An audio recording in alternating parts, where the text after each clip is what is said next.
প্রচারণায় সরগরম গাজীপুর নগরী। গুজব ছড়ানোর অভিযোগ আওয়ামী লীগ প্রার্থীর, আচরণবিধি লঙ্ঘনের পাল্টা অভিযোগ বিএনপি প্রার্থীর।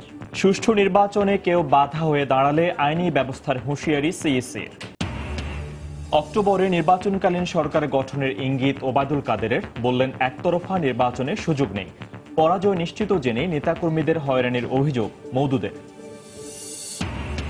অব্যাহত পানি সংকটে বিপর্যস্ত রাজধানীর মিরপুরের জনজীবন।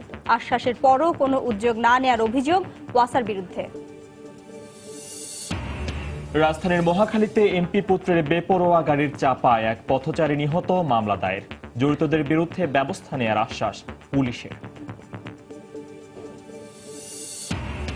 অবশেষে এক অঙ্কে নামছে সুদের হার।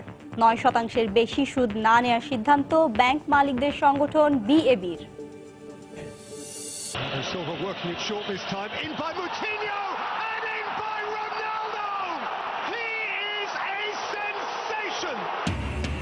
রোনালদোর গোলে মরক্কোর বিপক্ষে 1-0 গোলে এগিয়ে পর্তুগাল। মধ্যরাতে ফেভারিট স্পেনের প্রতিপক্ষ ইরান।